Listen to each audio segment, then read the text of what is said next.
Welcome back to Finn vs. History. I'm here with Horatio Gould. Hi. We're talking about planes. Planes! Airplane! It's the history of flight. Open wide!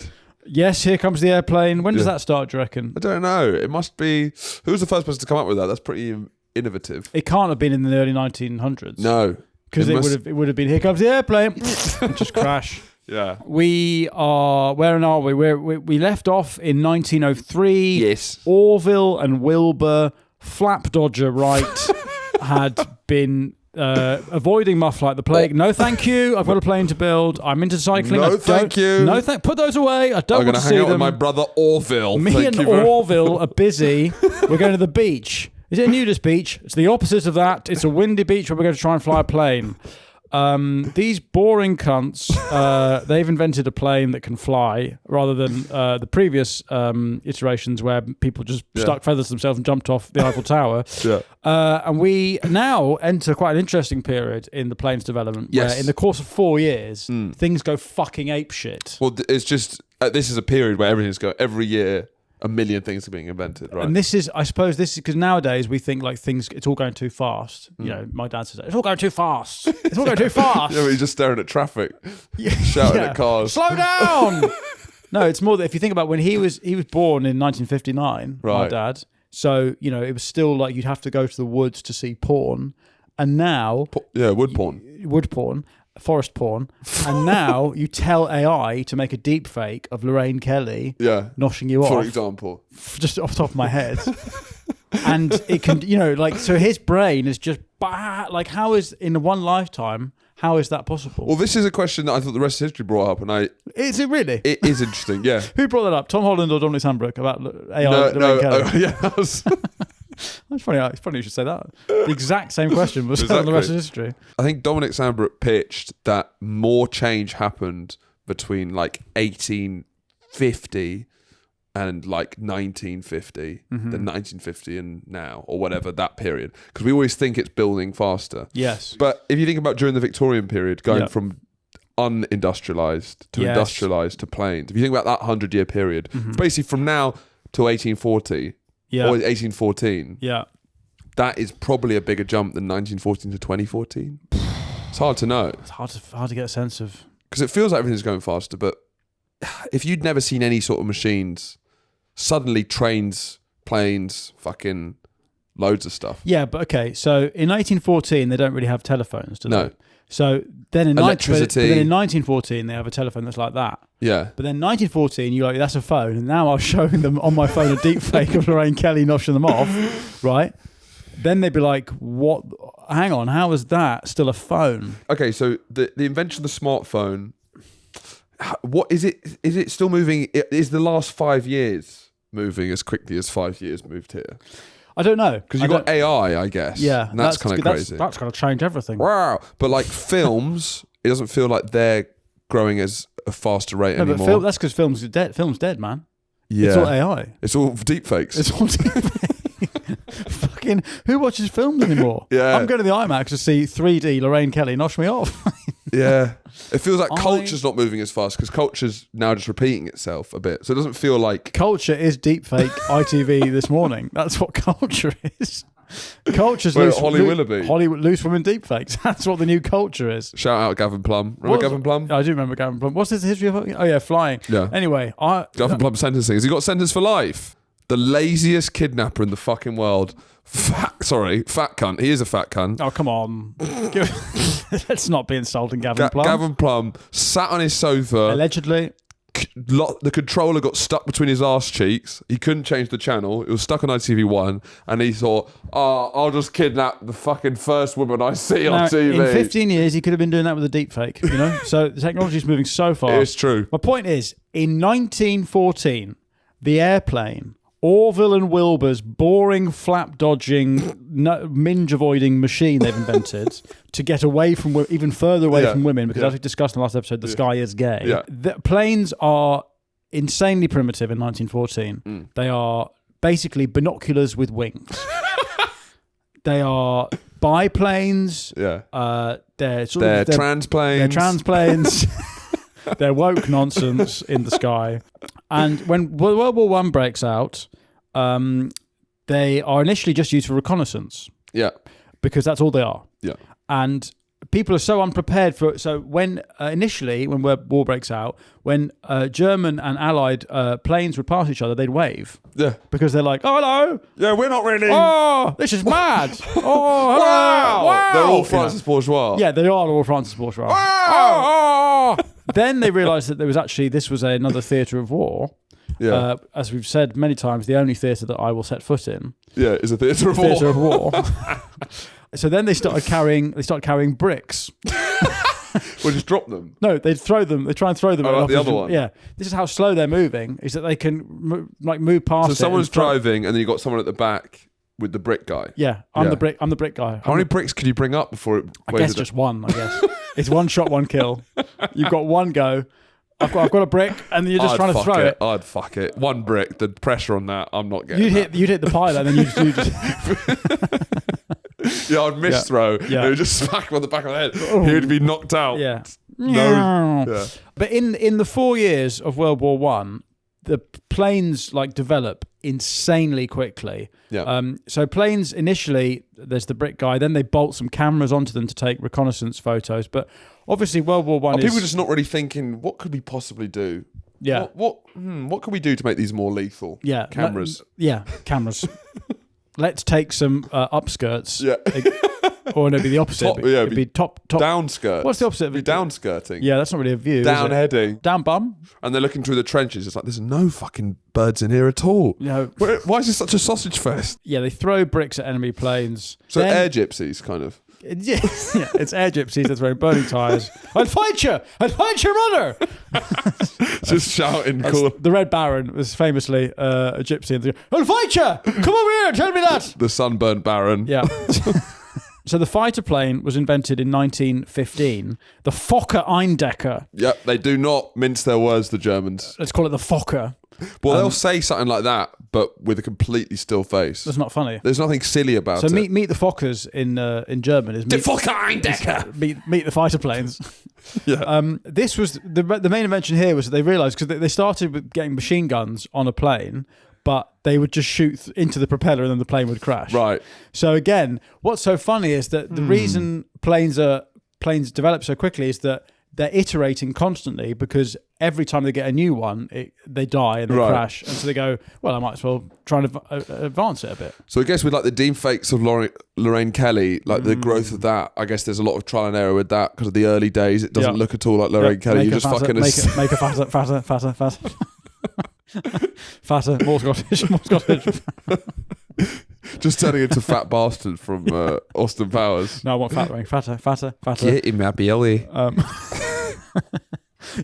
Those AI things used to get on TikTok where it's like, I want to see an American family, more American. It's that, more Scottish. Anyway. Technology is all trial and error. So the Fokker Eindecker was the first... What they say is that the great driver of new technologies is pornography, right? Oh, sorry. Right. No, but it kind of is. Yeah, it is. That's like a take that a lot of people have. It is, yeah. Kind of like twirling their moustache. Actually, porn drives technology. So, but I guess this is before porn was because it didn't drive plane technology, did it? No, I guess not. It's a better way to...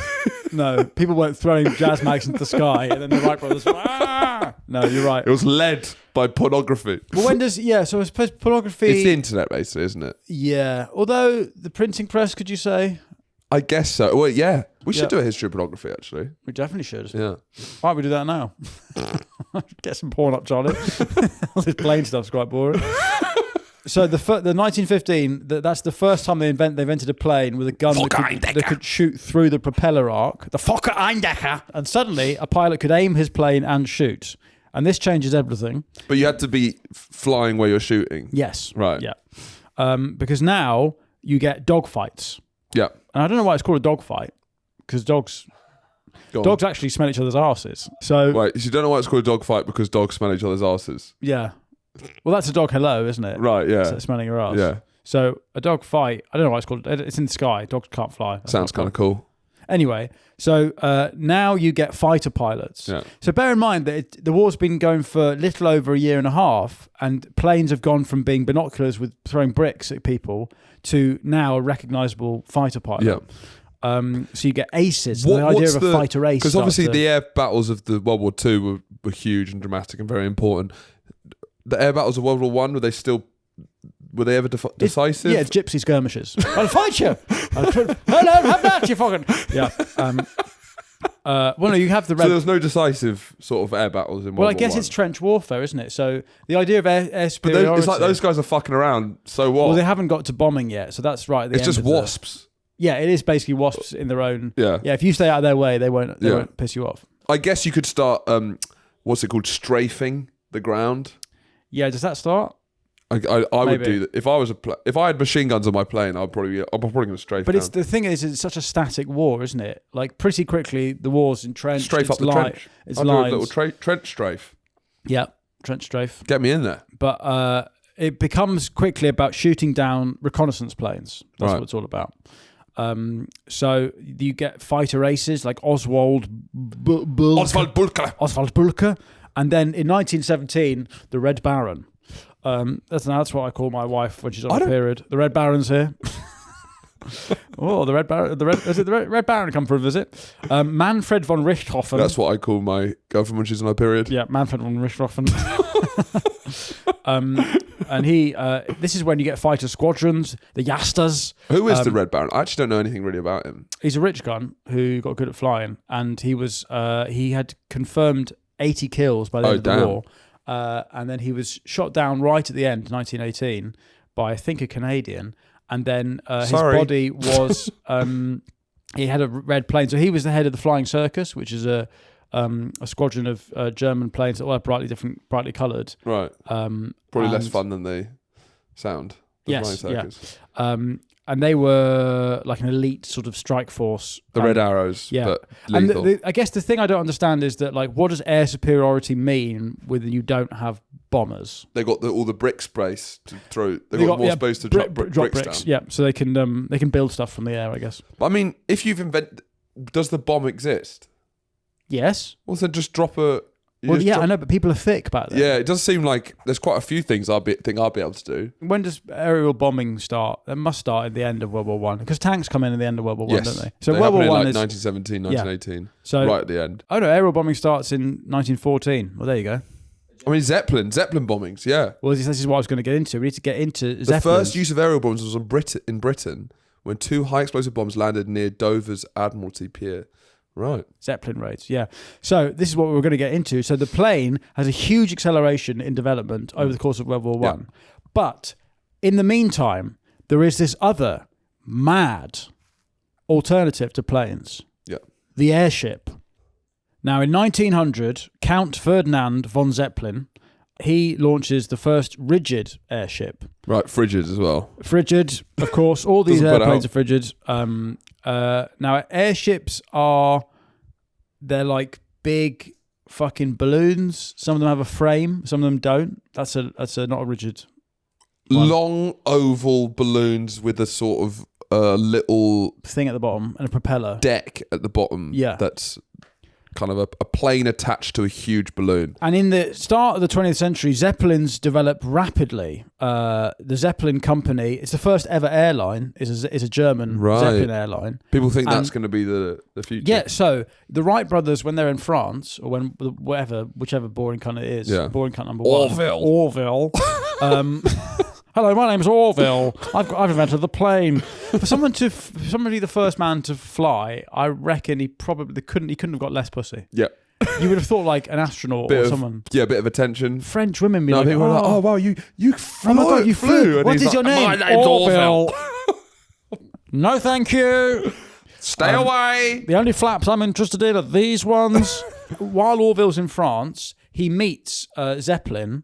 And there's like a frostiness to them because they're both basically trying to avoid pussy at faster rate. As quick as they should really ally and form the deadliest anti-pussy the union has ever been. The Triple Alliance. Triple Alliance against holes, against mouth blowjobs, anal, and puss. The Triple Alliance. That's what the Star Alliance is. That's the axis of evil. That's the axis of evil. Yeah. Flap dodgers. So. They meet in France, and there's a frostiness because they're basically both at this point in the early 20th century. There's like traveling circus. They're trying to show off exhibition their flying machines to like crowds of little kids going, wow, one day I'll be up there, you know, all that stuff. So the Zeppelin, even though the thing the Zeppelin is trying to corner is the luxury market. Right. Because Titanic for the air. Essentially that, right? So, because planes are all very well and good, but they're small, right? You can fit 1 or 2 people in them. Yeah, at this time. The idea of the passenger plane has not been conceived By the way, yet. Charlie, in between these 2 episodes, says, do you think we'll ever have like a plane that could fit 1 person and that's it? Yeah. Even though that was the first That's plane. the first plane that we talked about last time. Yeah. I can't picture it. Well, yeah, you're not a pilot. The first, There's 1 person in there. one person, so if you got can't, no one else. if you can't fly the plane, then it's not a... I mean, I guess if you was Fucking like hell. self-driving planes, solo planes, I guess that could be I'd something. like to be in one of them. Well, this is what's so funny, is that there's a whole alternative history where, you know, this is how we travel. Well, I mean, yeah, could you knock down the World Trade Centers with this Zeppelin? This is what I mean. This is what I was going to come on to. Sorry. This is the great I link. shouldn't step on your 9/11. This is the great link between my 2 passions. Is the Hindenburg is the meeting point between Hitler and 9/11. Right. The Zeppelin is very accident prone. It's constantly crashing. Right. Because what it is at this point is it's a big balloon filled with intensely flammable gas. It's a giant bomb. It's a giant bomb. It's Yeah. a giant flying bomb, Yeah. right? So hydrogen is the only way. So because helium there's not a lot of it yet, and that's obviously It does lighter, look fucking lighter sick, than to air. It be looks fair. fucking sick. The British, they start this Zeppelin program, and they have these 2 things called the R100 and the R101. Great names. And great names, great British names down the line. Romantic. Just see out the over. Just get the names over the line. And the R101 is this mad cunt has this idea that he will fly a Zeppelin. There'll be like a big aviation conference in Britain, and he's really pushing There'll be Zeppelins. some British dads there. Yeah, and What's that made out of? There's a lot of a knocking. lot of knocking the planes. How up can this one go? 10,000. That doesn't seem enough. So he says, while this conference is happening, I'm going to fly this Zeppelin to India and back. While it's happening. How How long's the conference? Like 4 days. Fine. But he's like, this is how good this is, and that he has this image of Zeppelins as being the way to travel the British Empire. And actually, when the Empire State Building was built, it was originally designed to have a Zeppelin landing like pad at the top, Fucking right? So this is essentially the main contender with planes for human air travel. So the R101, he takes off at the aviation conference, takes off to India, gets over France, immediately crashes, fucks it, Right. because he's rushed the development to try and coincide with this. Nosedive sort of thing? Yeah, Or explosion? no, it's like it keeps losing power, Fine. stalls, and then it. I guess, yeah, a Zeppelin crash, the plane gets fucked immediately. So the Britain basically this sees off any British idea of the Zeppelin. They're like it's stupid. Not interested, It's it's stupid. stupid. Looks too stupid. Let's fuck it off. The Germans, however, they keep at it, and in spite of several Zeppelin crashes in the 1920s, they in 1936 they start work on the mother of all Zeppelins, Mutti Zeppelin. Mutti. It's a giant tit in the sky. Giant in the sky. Mutti! Yeah, I mean it makes a lot of sense. It makes a lot of sense. All these doesn't guys, men in lederhosen. Mutti! Air Mutti! Air Mutti! it? Sky Mutti, big Sky Mutti, big tit in the sky, and I guess that's why the Americans and the Brits they're doing like dicks. Yeah. Farty. And the Germans were doing Mutti. So they build this huge thing, the biggest ever airship that ever existed. The Hindenburg, the Zeppelin, is built in 1936. That is after Hitler has come to power. Hitler's in power. Mm-hmm. It is before Hitler gave his dog cyanide. Yeah. Blondie's alive. Blondie's alive. Is Blondie alive? No, Blondie isn't alive because Blondie was given as a gift. But it wasn't a puppy. She wasn't a puppy. I don't think Blondie was alive. How old was Blondie when? I think it's tight, but I don't think Blondie was alive. I think Blondie may well have been alive. 36. Fuck. So she was given as a puppy. Yeah. Fuck. Okay. So it's before Blondie's life. Blondie never saw the Hindenburg. Yeah. Just as well. Anyway, so Blondie's Blondie's not alive at this point. So Hitler doing Fenton, that really made me laugh in the life. Hitler's in the park. Blondie. Oh Jesus Christ, Blondie. So Blondie's not alive yet. Pre-Blondie. Anyway, the Hindenburg is built, and it is only just slightly shorter than the Titanic. That's how big it is. Massive. It's like 250 meters long. Yep. It's the height of luxury. But it is very similar to the Titanic, actually. People don't seem to make that link enough. This sort of like space race style, building bigger and bigger ships, but it's in the air. It's luxury travel. It's transatlantic. It's actually very similar to the Titanic. Yeah, so these are the colorized photos of the interior of the Hindenburg, and the whole plan is that obviously crossing the Atlantic takes 5-6 days on ship. Oh, look at by that! Airship. That's on a fucking Zeppelin. That's on a fucking Zeppelin. So the idea is that the cabins are very, very small, and so you spend most of your time in the communal area. So they have a big like viewing deck. Because in a plane you can't really see out, right? No. So the whole point is that it's like you can walk around. You can walk around. That's the fucking cockpit. Look at that. Just a massive wall of glass in the sky. It's silver service. Oh, you can have if you're sitting down. Absolutely hilariously, they have a smoking room. Bear in mind, the roof is made of hydrogen, and they have a smoking room which is a sealed door where it's just covered. Amazing. It's covered in asbestos. I'm surprised that they haven't made one of these with the plane technology we have now. Well, apparently they're coming back. What? Apparently we're about to usher in a new age of Zeppelin travel. Zeppelin? Yeah, blimps are coming back. Blimps are back, baby. Well, I mean more, so I guess the Qatari plane that they gave to Trump, right? Why is there not like a luxury giant plane that you can walk around in, there's restaurant dining? Like you'd think there'd be like luxury alternatives to have like built like a cruise ship but in the air. I think that is sort of a... Sort of. I mean, you've got like first class and stuff like that, but that's still like you're in your own little compartment. It's still pretty boxed in. You don't have any sort of like communal viewing deck. There's not this like luxury travel group thing. No. I guess it's... But this is what an airship is built for, right? Yeah. So it's amazing, like dining car, small cabins, but smoking room, blah, blah, blah. Now, it gets finished in 1936, I think. And it is named, there's a big debate about how it's going to be named. Mm-hmm. They end up naming it Hindenburg after the guy who is president, who's the really old Yes, cunt. yeah. So Hitler makes him president as like a nominal figure, but apparently it was this very nearly got called the Hitler. Can you imagine? The Hitler. Morty Hitler! Heiling Hitler in the sky. Incredible. And it's got swastikas on the back of it.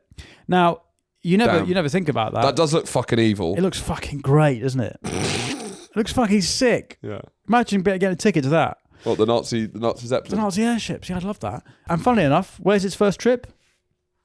Brazil. Oh, really? First trip is Brazil, man. That's where he first met a young Katinga. It's where Hitler's off to. Hitler's going to Brazil in the airship. Because now in one of the Indiana Jones films, is it Lost Ark? No. Yeah, Lost Ark. He gets the Nazi one. The Nazi one, the best one. He gets in an airship, I think. Oh. There's a whole scene in an airship in Indiana Jones. And he's punching people in there, I think. Anyway, so they bang some swastikas on the back of it. And initially, it goes to Brazil via New Jersey. That's the route it does. In its first season, which is its only season, it does quite a few trips. Really? So there's quite a few? Yeah. It does like 400... Maybe that's like 40,000 miles or something. I wonder how many trips it does. How many people actually got the rare privilege of flying? So the tickets cost about the equivalent of £7,000 for a round trip. So the Hindenburg does 62 flights, 10 round trips to the United States and a single round trip to Brazil. So if I got a gun and I just shot up, would the whole thing explode immediately? Yeah. You just have to puncture it. So what it is, it's got this rigid frame, which is made of this kind of like type of light metal, right, and then it's got these bags of hydrogen, and they painted the material with this anti-reflective material to reflect UV rays, right? Because any like sunlight could just pop the whole thing. But if I literally just got a pistol and I got a good shot, but if you did that in a Boeing 747, no, you wouldn't. If I shot a Boeing, it would hit it, pa-ting, and there'd be a hole in it, but it's not going to go. I thought you're in the plane. No, from the ground. Oh right. You hit a plane, ting. But if you hit one good aim bullet at the balloon, the whole thing It doesn't even have to be that well aimed. just anywhere on the massive fucking target in the sky. Bang. Pop. So it's filled with hydrogen, right? And initially, it's this huge symbol of Nazi power, soft power. So it starts these propaganda. There's a referendum around the Sudetenland, or is it the Anschluss? I can't remember which one. Obviously, the Anschluss is we're in favour of, I must say. We're pro-Anschluss pod. One of the most pro-Anschluss pods in the world. Who else is on record as saying, you won't hear Rory Stewart and Alistair Campbell come out in favour of the Anschluss? Arguably, it's not that relevant at the moment. No. We disagree. Disagree. I think it's the pressing issue of our time. This is the turning Austria, point. You know... If it just stopped there. Yeah, Schnitzel, Fritzl, Hitler and Schwarzenegger, Tinker Tailor Soldier Spy. Austria and Germany are destined to be together. Yeah. And it's the one thing Hitler was right about. So, anyway... I think it's the Sudetenland, maybe. He uses the Hindenburg to drop propaganda leaflets all over Germany about this referendum on whether the Sudetenland should be part of Germany. Okay. I think it gets about 98%. Okay. Because everyone's in favour. It's a good policy. Everyone's in favour of it.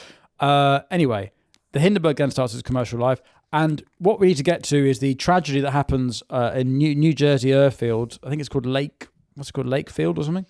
Lakefield, New Jersey. Lakefield, New Jersey. It's Jersey. above the fucking Lakehurst, New Jersey. It's in the Berlin Olympics. It's like there. Right. And it's there at Nuremberg rallies as well. Right. So it's this huge spectre. It's Symbol. a big Nazi tit in the sky. Morty! It's a big Nazi tit. Nazi tit in the sky. Yeah, which is the name of my first solo album, prog rock. The big Nazi tit in the sky. That's coming. That's on the Patreon already. My solo album. Anyway, it's coming over on a fairly routine flight from Frankfurt or somewhere, and it's landing in New Jersey. It's gone on a little tour of New York to give people It's pretty sick actually. How low it can get, and it's safe. Giving people. How quick is it? So how many days is it? So it takes like 50 hours to get from across the Atlantic. So it's like 2.5 days. So it's quite slow. So it's trying to land in New Jersey, and what it's doing there is that's water. So it's releasing ballast. Pissing. So it's just basically doing a big piss. It's like a cow pissing. It's like a horse pissing over New Jersey. So it's like the Germans are there being with a piss on my face. Morty, piss on my face. And so it's releasing, that's ballast. That's how it's kind of like an anchor. Yeah, basically. So it's dropping water. And then it's got, I didn't realise this, but to land, it drops ropes, and then a bunch of fuckers at the bottom have got to fucking pull it down. It's crazy, right? So it's struggling to land because of winds, now they don't fully know what happened.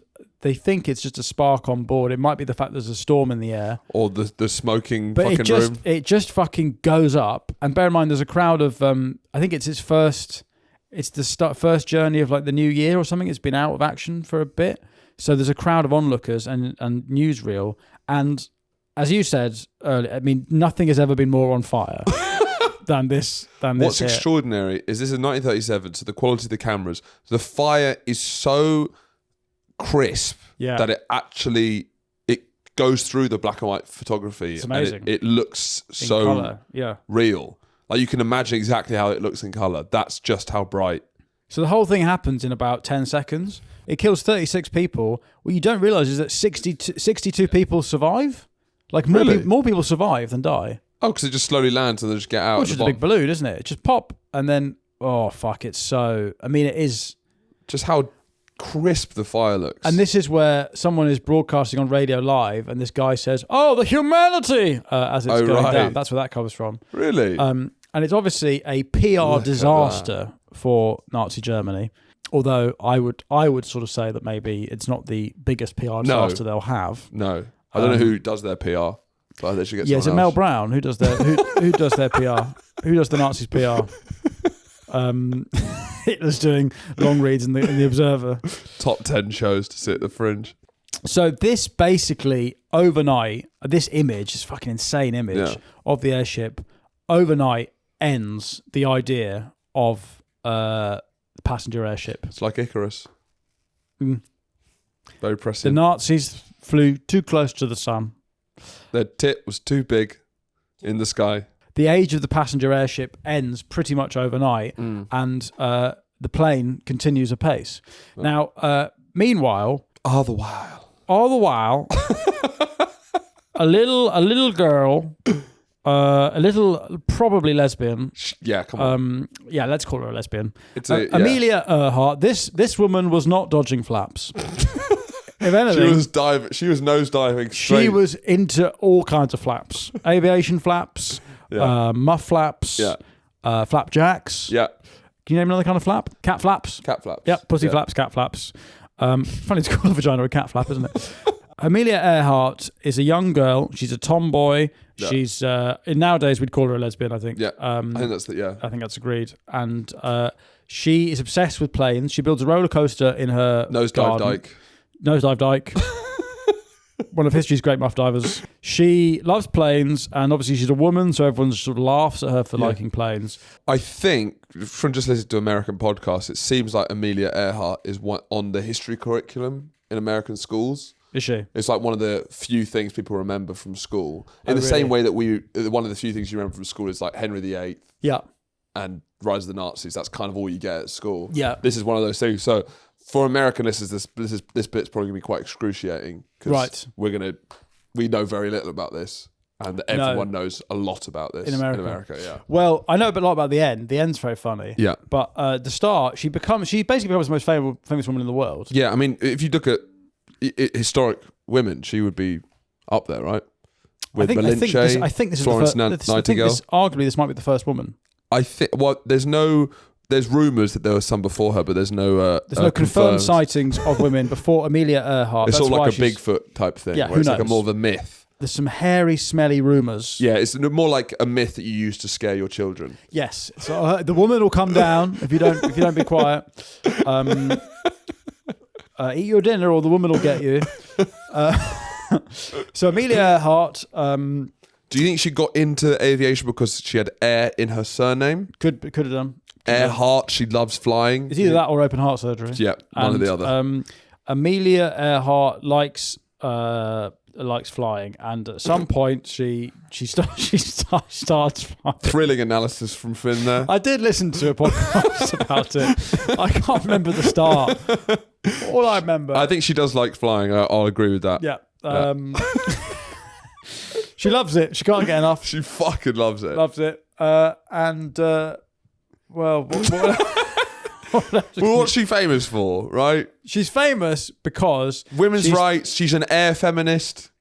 Terrifying. They're in the sky. They're coming for us, lads. Burrow down. Get in the bunkers. This is why men build sheds in the garden. It's because Amelia Earhart starts this new wave of air feminism. It's terrifying. It's women's rights from the sky. Yeah, you know that Hitchcock film, The Birds. Yeah. That's what this is about. Yeah. Give us the vote. Oh my god. Do the washing up. Just imagine, terrifying. Women flying at you from all angles. So she becomes friends with Eleanor Roosevelt, another mad extremist, crackpot, loony feminist, sort of Bin Laden-esque figure. If you like, yep, I'd say. They both end up in the same place, her and Bin Laden. Anyway, she goes for dinner with the Roosevelts, because they're extremists as well. The White House, basically a cave in Tora Bora. The White House has been infiltrated by extreme elements. It's been ideologically captured by air feminism, and at one point she takes Eleanor Roosevelt and the president out for a little nighttime fly over. They're having dinner in the White House, and they go, "Should we just get in the plane?" Yeah. They just fly around fucking Washington or something. It's crazy. It's irresponsible. The security service weren't told. Mad. But it's interesting. So she's obviously an amazing pilot, but we'll get to that. We'll get to that. But it doesn't seem like the history of female flight doesn't seem to be much of a history after that. No. Is there any other famous female pilots? I don't think so. There's not. Yeah. This is where Amelia Earhart signals the turn from pilot to air stewardess. This is where people realise, what happens to her. They go, okay, we shouldn't really have these people in navigational positions. They should be serving drinks. If Amelia Earhart had been serving drinks rather than flying the plane, she'd still be alive to this day. So, in 1928, that's her big breakthrough year. She becomes the first woman to fly across the Atlantic. She is a passenger. Passenger princess. She's a passenger princess. Crucially, she's not flying the plane, which is why it's successful. The plane lands. So you would be saying, "Do you want me to park it for you up when you watch her crash?" Yeah. I'm on a Pacific island going, "Oi, oi, oi! Oi, do you want me to park it for you? That's what I'm doing. I'm on the Pacific island of fucking butt Yeah, fuck. every time she lands, you're patronisingly slow clapping, aren't you? Yeah. Oh, well done. you got a bit more room there. Do you not want to go a bit tighter to the chocks? She's leaving it like a foot from the chocks, you know. She's got like loads of room, but I mean, a plane could fly and just scrape her side. Do you know what I mean? Anyway, so she becomes a symbol of like woke progressivism, terrifying feminism. Yeah. Blah blah blah. She starts a flight club for girls. Girls can fly too. Yeah. You know, all this stuff. This is it's not dated well. It's a lesbian bar. She then becomes the first woman to fly solo across the Atlantic, unchaperoned. So she's supposed to do solo content. This was an illegal flight. OnlyFans solo videos. Yep, in the air OnlyFans, terrifying. Blah blah blah. In the 30s, she forms a strong friendship, as I've said, with the FDRs. This is the midnight joyrides in 33. Mm-hmm. They go to Baltimore and back. Crazy. That's amazing. She becomes a sort of cover star. So she's sort of symbol of New Deal, progressive Roosevelt, social contract. And then she marries a guy mainly for appearances, I think. And she says to him, "I'm not going to." So she's got a beard. What's a female beard called? A female beard. Yeah. So when a lesbian has a husband to pretend not to be a lesbian, what's the female version of a beard? What do you mean a beard? You know when a gay guy. Oh, is that what you call a gay guy? Yeah. You know that, Charlie, wouldn't you? No. It's like my beard is a gay guy with a wife. Yeah. That wife's his beard. Right. Anyway, so Amelia Earhart, she has a husband for cover, and that guy becomes maybe her PR, right? And he books her like speaking tours. So in the winter, so she's wearing the trousers. She's wearing trousers. Yeah, you can't fly in skirts. Yeah, it's true. Get caught in the flaps. Your flaps will get caught in the flaps. Scissoring in the air, terrifying. He books her because flying at this point is only a summer sport. You can't do it in bad weather. So in the winter, she does speaking tours where she uses flying as a kind of metaphor for women, blah blah blah. Right, boring. In the summer, she does loads of flying stunts, and she becomes the first woman to fly across the Atlantic solo. Blah blah blah. She just loads of big flights. I think the whole first person to do this model of history is boring, so I don't really care about any of that. Really? Yeah. First person to do something, great. The first then like subdivision, the first guy with a BMI over 30 to swim an aisle. Right. Who cares? Yeah. Her greatest stunt is in 1937. She decides that she's going to become the first person to circumnavigate the globe. Mm-hmm. Crazy. Ambitious stuff. Yeah. Crackpot theories. Her and her navigator, Fred Noonan. So she gave herself the best chance by having a man there with a map. Yeah. They decide they're going to navigate the globe. They're going to do this over, I think it's weeks, months, and they're landing and refueling at every point because that's what they do. Yeah. And they get to Australia. They set sail. They take off from Darwin, I think, north of Australia. Yeah. Death-defying madness. Yeah. She's going the other way around. So she goes from Hawaii initially. Hawaii. Is that right? Is she going around twice? Pronounced Hawaii. Why is she going around that way? That doesn't make any sense. It's all upside down land. Women are from Venus, men are from Mars. That's the final flight. So she sets off from California and goes to Hawaii, and then... Is that the plan? Zoom in. Petrol. Zoom in. Yeah, they do stop for petrol. Is that how far she made it? Those are all the dots. Yeah, she went all the way around. That's amazing. That's what's so funny. She made it nearly all the whole... Yeah, right. Okay, so she starts off in Hawaii, I think. Well, she starts off in Indonesia or Papua New Guinea. No. She starts off up there. Oh, right. Right. So she goes all the way around. India, she gets dysentery in India, obviously, Delhi belly, all that, blah, blah, blah. Gets through Bali. Now... her final stop. So Darwin. She goes to Papua New Guinea, and then the final leg of their flight is the most challenging because they have picked this island called, I think it's Howland Island. Is that what it says on there? I mean, this is crazy. Yeah, Howland Island. Howland Island. Say some of the places that she's been. So so she starts. She goes Puerto Rico. She sees Nelly Furtado, a young I'm Nelly. like a bird. Me too. She goes to Natal in Brazil. She goes through Senegal, Mali. She stops in Chad. She stops in Sudan. Why are you? She stops in Pakistan, India, Thailand, Singapore, Indonesia, Australia, and then lands on Papua New Guinea. So she's near the end of her trip. She's right near the end. So she's got 2 more legs to go. She needs to do 1 stop in between Papua New Guinea and the west coast of America. Crazy. And LA, right? But in between Papua New Guinea and America is the Pacific Ocean, which is fucking huge. There's no, So she has got to land. She's got to find. Bear in mind, there's no GPS or anything. Yeah. There's no radar. There's a lot of licking your finger. There's a lot of doing that out the window, right? And he's got some poor cunt with a big map, and the map is just blue with like a little bit of green. And so they've got to find this tiny island, Howland Island. I could have sworn it was here. We should have turned left at the an Antarctica. So they've got fuel. They've got fuel for 24 hours, and the flight from it did not have a toilet. I guess you do it in a bucket and you chuck it out the window. Lesbians, man. So when they set off from Papua New Guinea, they've got fuel that will last 24 hours, and the journey is 20 hours. Right. So they've got 4 hours of spare change. So no dawdling. No, look at that. Yeah. Right. That is their. If you're listening, then turn on for a second and watch this. They've got to get to there. That's their target. So it's a needle in a haystack stuff. Fucking hell. It's fucking reckless. If you ask me. If you ask me. Right. They've got to land that. And then they've got 1 more leg to get to Hawaii and then home. Right. So there's a naval aircraft carrier or something nearby that's meant to be helping. And they set off and they're getting, they play I Spy and every answer is the sea because that's all there is. Yeah. And then they start to realise that they may have overshot or undershot or fucked it. Yeah. And they start radioing the naval destroyer. They're like, well, we're here, so I don't know where the fuck you are. But they're not hearing the naval destroyer. They're not hearing the Navy guys. So, because I guess the radios aren't that good. Well, how do you stay? They can hear Amelia, but Amelia can't hear them. Amelia de Molenberg can't hear. Right? Hear them. Yeah, she's not born yet. She's interviewing chicken up in the sky.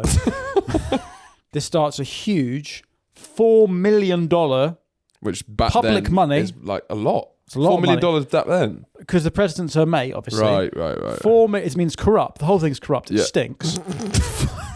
Drain the swamp. A $4 million of public money search for Amelia Earhart begins. The largest in peacetime history at the time. Fuck. It's absolute waste of money. I think maybe 3 weeks later they end the search, and FDR signs a legal declaration of her death in 1939. Which means that George Putnam, her husband, gets all the money. Oh, fair enough. Right, yeah. I think that's fair's fair. Now, there's several fun theories about her death or disappearance. So, what probably happened is that she just, she couldn't read a map, so she just fucked it. Last radio signals are in the place in the vicinity of Howland, but nowhere near. So, no wreckage is found, and obviously it's just ocean for miles. Yeah. One theory is that she lands on an island called like Nikamoto or something, right? And she survives as long as she could. Yeah, but dies on the island. Oh, dies on the right. island because they find some bones on this island, and then maybe there's some DNA testing, and they find out that it's someone that's the same height as her. I mean, she could have crashed, ran into cannibals on like an island. Yeah, that's a good film. There's a theory that she lands on the Marshall Islands with Japanese control, and then the Japanese capture her, and because obviously it's a time of escalating tensions. Yeah. There's another theory that maybe she was a spy the whole time. I think this is probably what was going on. Yeah, I think she's batting for the other team. Well, she's obviously batting for the other team. But it depends which team that is. A lesbian is still a woman and therefore is less capable of navigation. Right. Yeah, she disappears. The great aviatrix. Right. And this is why we don't really have any women pilots anymore. Yeah, fair enough. Fool me once. Shame on me. But fool me twice and I would like a full refund. So Amelia Earhart signals the end of women in aviation. It's a fun experiment that has a grisly end. And do you know what? Let's just stick them in makeup and they can serve the drinks. The great experiment. The great experiment of female aviation ends in tragedy. Yeah. And now they're air stewardesses. Anyway, World War II, it causes another huge boom in jet. They invent the jet in World War II. Yeah. And game changer. Game changer again. Again, another 6 years of war hugely advances aviation. planes. And then in the aftermath air power becomes the definitive thing in modern war, right? Yes. It kind of takes out the Navy as... yes, the banned jet aren't formed at this point. Right. Because now if you think about the battles that are going on now, air superiority is like... Yes, that's kind of it, the main thing. Yeah. Yeah, basement superiority is not a... No, you don't need basement. basement superiority. I've got basement superiority. So, World War II ends tragically in Hitler's death. We know this. Yep. It's a sad story. Male mental health, just talk about it, Talk lads. to your friends, Adolf. You never know what people are going through. You know, he killed his dog. Tragedy. Minute silence for Blondie. Blondie! 9! There's now suddenly a whole massive industry around aviation. Yep. Now the war's ended. Mm-hmm. And so the commercial jet era begins in the 1950s. Pan Am, Pan that Am, sort of stuff. first airline. Yeah. And You'd still wear a suit to go on the plane. Well, I mean, you'd wear a suit out anyway, so it doesn't really mean anything. I do miss this. Yeah. The jet set, I miss. So the jet set. Yeah, the starts, standard of what people look like on a plane is a fucking disgrace. which is also and just people just leave the house looking like absolute hogs nowadays. Yeah. I do miss. If I'm doing a long haul flight, I will wear trackies on the plane. No, long haul is smart casual. What's that then? Chinos. Slacks, sports jacket. You can undo your top button Long haul. if you're after the first stop. Yeah, fine. Yeah, because you're loosening up a bit. Yeah, it's been 12 hours. Just give it Are you air. a raw dogger? Sorry? Do you raw dog flights? I have done. Yeah. I've done, but I mean, Just staring at the map.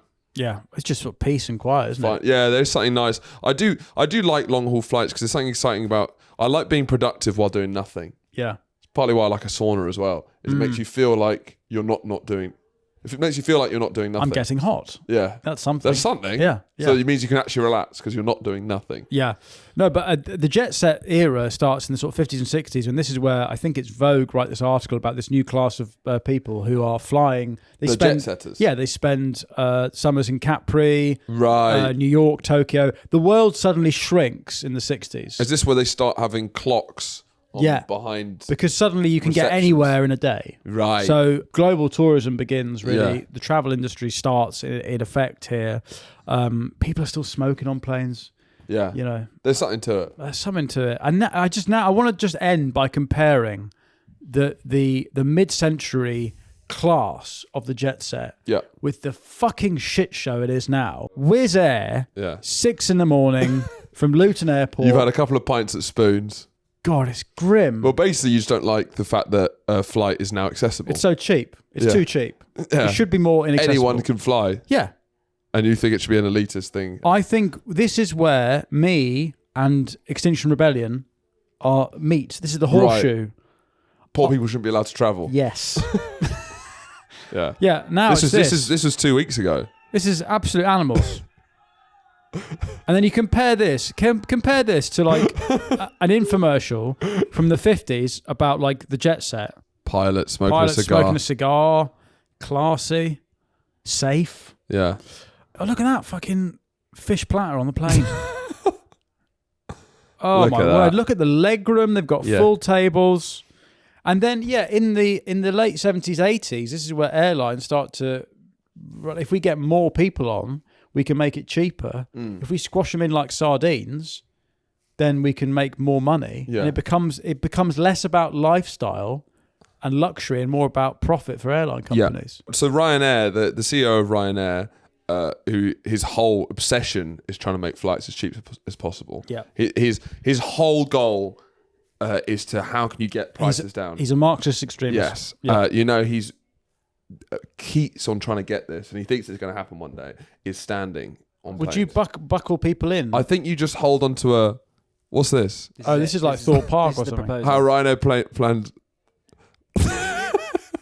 I guess it's not... Christ. Yeah, it doesn't... I think that is the problem. Flying is quite undignifying. So It's absolutely degrading. the Concorde comes up in the 70s, Mm-hmm. but then that's a crash in Paris, I think, or something like that. No, that's not why. I think When it's does the just... So the Concorde is luxury travel again. You can get to... And I wish they'd brought the Concorde back. Yeah. But it can get you to New York, I think... How fast? 3 hours? It's like... it's twice the speed. 3 hours. to New York. But the reason it was too expensive to run. It wasn't it? profitable, basically. I thought it was similar to No. the Hindenburg. No. But I guess the people keeping luxury travel going are the Middle East. Anyway, guys, join the patrons so we can start flying in with double beds. Should we do? We could do reviews of airlines. We could do first class reviews from airlines. If we get enough Would you patrons, like to see that, guys? would you like to see that? Would you like us to live out your ambitions? We should be on the first. If there's a new Zeppelin trial, we should be on it. I think so. I think I'm pro Zeppelin. Yeah, definitely. Yeah, I think Zeppelin should come back. Yeah, be able to wander about. Shove a swastika in the end as well. Yeah, while you're at it. That brings us to the end of the series. Tantalisingly short of 9/11. Yep. But as we keep saying, that will be hit the runway. We've hit too the early. runway and we've it's one of the early 9/11s where we just couldn't take off. Anyway, we've Amelia Air crashed our way. Amelia Air crashed. And again, the missing link, I must say, between Hitler and 9/11 is that if the Hindenburg hadn't exploded, and there was a theory that Hitler caused it to explode because he was angry that it hadn't been caused Hitler. That's a stupid theory. It's a very stupid theory. But if it hadn't exploded, so if Hitler hadn't exploded it, he could still be with us today. Airships could have been the main thing rather than planes. And if if airships had flown into the Twin Towers, they would have exploded. The Twin Towers wouldn't. Because they would have just popped. Do you think if maybe there had been no innovation in flight apart from the Montgolfier brothers, the Montgolfier hot air balloon brothers, if there'd been no innovation, do you still think that Al Qaeda would have flown a hot air balloon into the World Trade Center? Yes, and it would have been very funny. Wicker basket. It would have been like this. Never forget. It would have been like this. Dink. Yeah, that's the never impact. Forget. But I guess it'd probably show up the truth that George Bush did 9/11 and he'd put explosives in the hot air balloon. Yeah, I guess it'd be harder for George Bush to do the cover up. Right, because what would have happened is a hot air balloon would have very slowly just scratched the outside of the and then it would have just